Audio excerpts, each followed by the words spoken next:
So I bought the Canon R6 Mark II, but during the unboxing, I noticed two very important things that were missing in my opinion. I mean, not really missing, but let's just say that my unboxing experience would have been top-notch with those two things in the box, provided by Canon, of course. So today, I want to start a conversation in the comments with you after you watch this video. So like any unboxing video, let's just start with the box here. Same style from Canon, same feeling, very minimalistic. Man, I always enjoy unboxing things and then watching my unboxing. It's just like an inception mode for me. So first things first, the manual.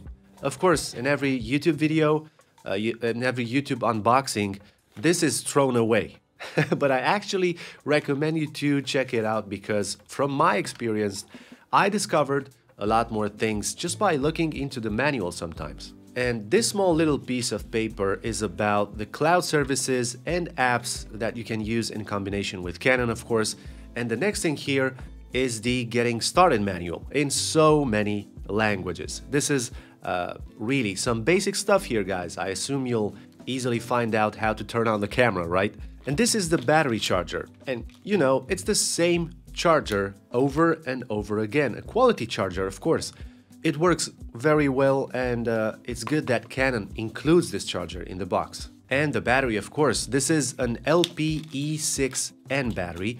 I heard that it's better optimized now, much better optimized, so let's hope for the best. And here is the universal cable for charging.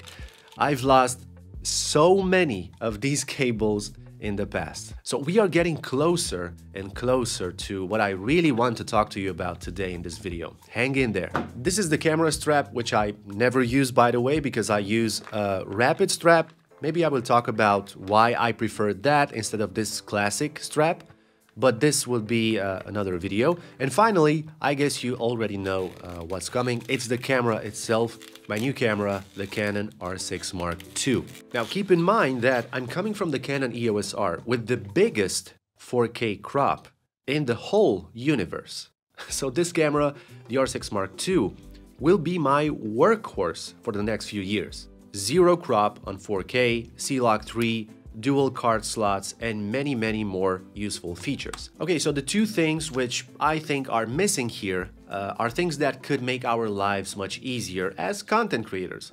These two things are so basic and so essential now in 2023 that I can't stress this enough. The first one is the EF to RF adapter, which I couldn't find in the box. Back in 2019, when I bought my first mirrorless camera, the Canon EOS R, this essential adapter was included in the box to encourage people to step into this mirrorless game. Photographers and videographers had lots of older EF lenses, right?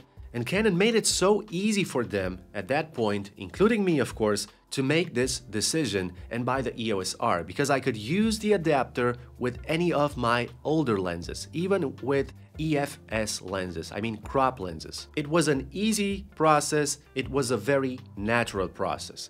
This adapter has no glass, you just attach it to the camera and then you can use whatever EF glass you want. It's that easy and it works flawlessly. So in 2023 you need to buy this adapter separately now and it costs around $100. This adapter was the perfect transition to attract someone into this new mirrorless ecosystem with lots of cameras and new RF lenses you can choose from. Now, you tell me in the comments if you think this was a good move for Canon and how do you feel about it as a Canon user that has to buy this adapter separately.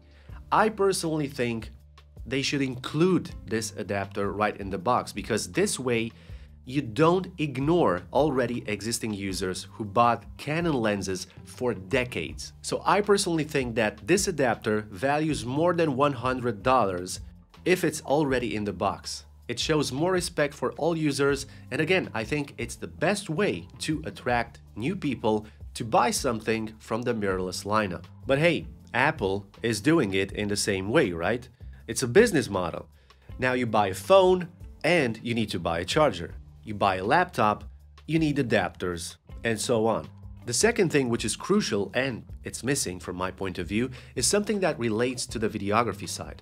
On the Canon EOS R, we had a mini HDMI port, and the good thing was that In the box, you had this cable clamp. So easy to attach, you have this little hole here, the clamp has a long screw, and after you attach this clamp, your mini HDMI cable is more protected from unwanted hits that could damage the HDMI port. The R6 Mark II doesn't have this small hole here, and Canon doesn't provide any clamp for the HDMI cable. The irony is that the EOS R had a mini HDMI port, and now the R6 Mark II has a micro HDMI port, which is half the size. So yes, now it makes sense to add that cable clamp to protect that micro HDMI port. So the only way to do it now is to buy a cage for the camera and add this accessory that attaches to the cage and holds the HDMI cable in place, and it's very safe. So what's your opinion about these two things? I mean, the Canon R6 Mark II is really a very good camera body, but why not adding the adapter and a cable clamp in the unboxing experience so that the smile can last longer? Drop your comments.